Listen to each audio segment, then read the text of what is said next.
نحمده ونصلي على رسوله الكريم أما بعد أعوذ بالله من الشيطان الرجيم بسم الله الرحمن الرحيم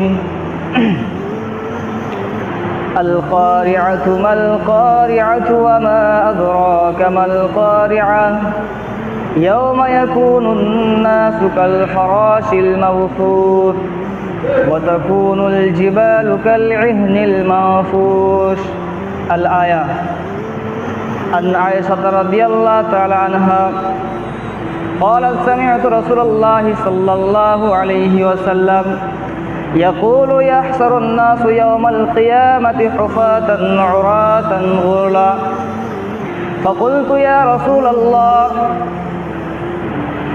الرجال النساء جميعا ينظر بعضهم إلى بعض فقال عائشة الأمر أشد من أن ينظر بعضهم إلى بعض الحديث. শ্রদ্ধেয়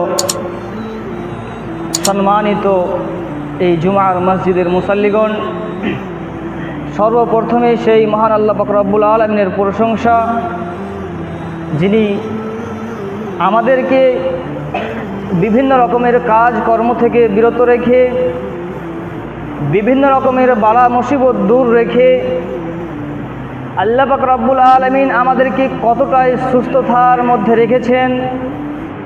তখনই আমরা বুঝতে পারব যখন বড় এক হসপিটালে গিয়ে যখন আমরা দেখব যে কারো একটি হাত নেই, কারো একটি চোখ নেই, কারো একটি কান নেই, কারো একটি পা নেই, অনেক রকমের অসুখে ভুগছে যারা, তাদেরকে যখন আমরা দেখব তখনই না আমরা বুঝতে পারবো যে আল্লাহ পাক রব্বুল আলামিন আমাদেরকে কতটাই সুস্থতায় রেখেছেন। আমাদেরকে আল্লাহ পাক রব্বুল আলামিন সেই রকম বালা মুসিবত দূর রেখে, সেই রকম কাজকর্ম থেকে দূর রেখে আল্লাহ পাক রব্বুল আলামিন এই জুমার মসজিদে একত্রিত হয়ে কিছু কোরআন ও হাদিসের আলোচনা শোনার তৌফিক দান করেছেন। আলহামদুলিল্লাহ। তারপরে পরে আমার নবী, আপনার নবী, সারা বিশ্বের নবী জনাবে মুহাম্মদুর রাসূলুল্লাহ সাল্লাল্লাহু আলাইহি ওয়াসাল্লাম, তিনার উপর অগণিত দরুদ বর্ষিত হোক। আল্লাহুম্মা সাল্লি আলাইহি আল্লাহুম্মা বারিক আলাইহি।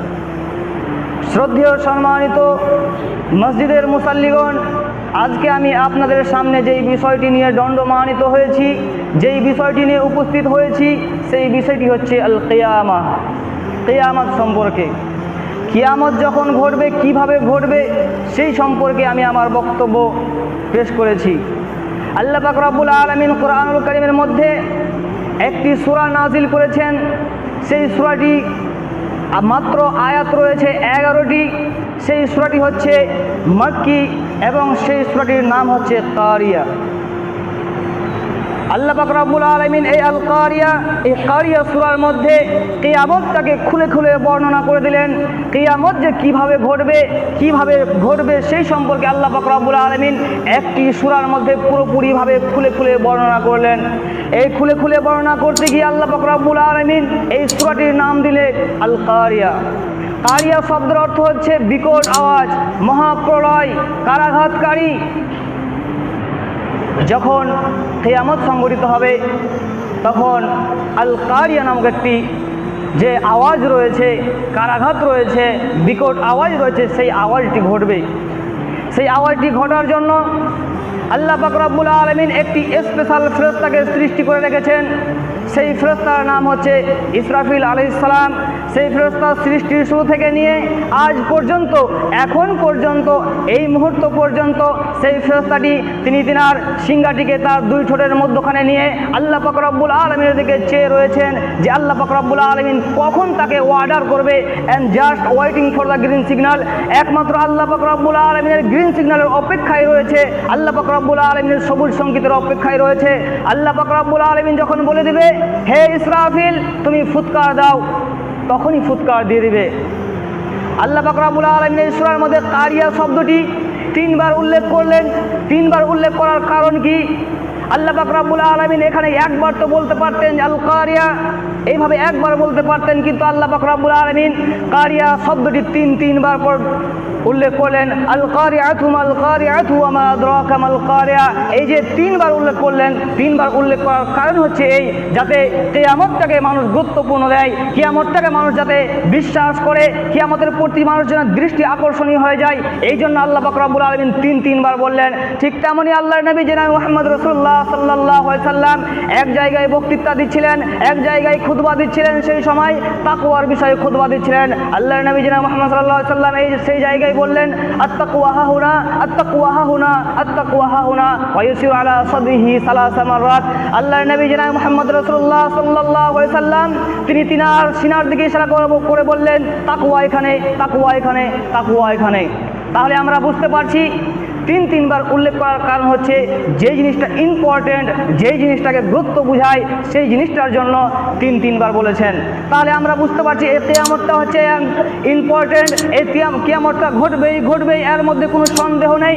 আর যার মধ্যে সন্দেহ রয়েছে যে কিয়ামত ঘটবে না, সে প্রকৃত মুমিন নয়। আল্লাহ পাক রব্বুল আলামিন এই কোরআনুল কারীমের মধ্যে, এই সূরার মধ্যে বলছেন আল কারিআ, বিকট আওয়াজ, মাল কারিআ, বিকট আওয়াজ কি, ওমা আদরাকা মাল কারিআ, বিকট আওয়াজ কি তোমরা কি জানো? বিকট আওয়াজ হচ্ছে সেটাই যখন আল্লাহ পাক রব্বুল আলামিন অর্ডার করে দিবেন, হে ইসরাফিল তুমি ফুৎকার দাও, সঙ্গে সঙ্গে যখন ফুৎকার দিয়ে দিবে তখন জমিনটা থরথর করে কাঁপতে লাগবে। আল্লাহ পাক রব্বুল আলামিন জমিনটাকে হাতের মুঠোয় নিয়ে একটা ঝাঁকুনি দিবে, একটা কাঁপুনি দিবে, সঙ্গে সঙ্গে মানুষগুলো ছিটকে পড়তে শুরু করবে। এমন সময় কিয়ামত ঘটবে, সেই সময় কেউ থাকবে টয়লেটে, কেউ থাকবে হাটে, কেউ থাকবে বাজারে, কেউ থাকবে মাজারে, কেউ থাকবে মসজিদে, কেউ থাকবে রাস্তাঘাটে, কে কোথায় থাকবে কোনো ঠিক থাকবে না। সেই সময় আল্লাহ পাক রব্বুল আলামিন কিয়ামত ঘটিয়ে দিবেন, সেই সময় কে কোথায় ছিটকে পড়বে। ইয়াউমা ইয়াকুনুন নাসু কাল ফারাশিল মাবসুস, সেই দিন মানুষ হবে বিক্ষিপ্ত পতঙ্গের ন্যায় নিক্ষিপ্ত হয়ে পড়বে। ছোট্ট একটি উদাহরণ দিয়ে বুঝাতে চাই। এই শীতকালে জালালপুর গ্রামে অনেক জায়গায় কাবাডি খেলা হয় রাত্রে। সেই রাত্রে যখন কাবাডি খেলা হয় সেখানে তো লাইটের দরকার। সেই জায়গায় যখন লাইট লাগানো হয়, লাইট লাগানোর পরে দেখবেন যে শীতকালে অনেকগুলো কীট পতঙ্গ লাইটে এসে বাড়ি খেয়ে ছিটকে ডানে বামে সামনে পিছনে যেখানে সেখানে পড়ে, কে কোথায় পড়ে তার কোনো সীমা থাকে না। ঠিক তেমনভাবেই কিয়ামতের দিন যখন আল্লাহ পাক রব্বুল আলামিন ইসরাফিলকে বলবে, হে ইসরাফিল তুমি ফুৎকার দাও, তখন মানুষগুলো বিক্ষিপ্ত পতঙ্গের ন্যায় নিক্ষিপ্ত হয়ে পড়বে, ছিটকে পড়বে, ডানে বামে সামনে পিছনে কে কোথায় পড়বে তার কোনো সীমা থাকবে না। ঠিক এমনভাবেই মানুষগুলো কীট পতঙ্গের মতো বিক্ষিপ্তর মতন নিক্ষিপ্ত হয়ে পড়বে। ওয়াতাকুনুল জিবালু কাল ইহনিল মানফুস, সেই দিন এই পৃথিবীর বুকে যত বড় বড় পাহাড়গুলো রয়েছে, এই পৃথিবীর বুকে বুর্জ আল খলিফা রয়েছে, এই পৃথিবীর বুকে মাউন্ট এভারেস্ট রয়েছে নেপালে অবস্থিত, সেই বড় বড় পাহাড়গুলো থাকবে না। এই যে মসজিদে আমরা এখন বসে আছি, এই মসজিদও সেই দিন থাকবে না। সমস্ত জিনিস ধ্বনিত তুলার ন্যায় উঠতে থাকবে। যেমনভাবে যখন ধ্বনিত করা হয় তুলা ধ্বনিত করার সময় যেমন তুলা ক্ষুদ্র কোনো হাওয়ায় উঠতে থাকে, ঠিক তেমনভাবেই বড় বড় পাহাড়গুলো ভেঙে চুরমার হয়ে যাবে, খান হয়ে যাবে, চূর্ণীর্ণ হয়ে যাবে এবং তুলার ন্যায় উঠতে থাকবে।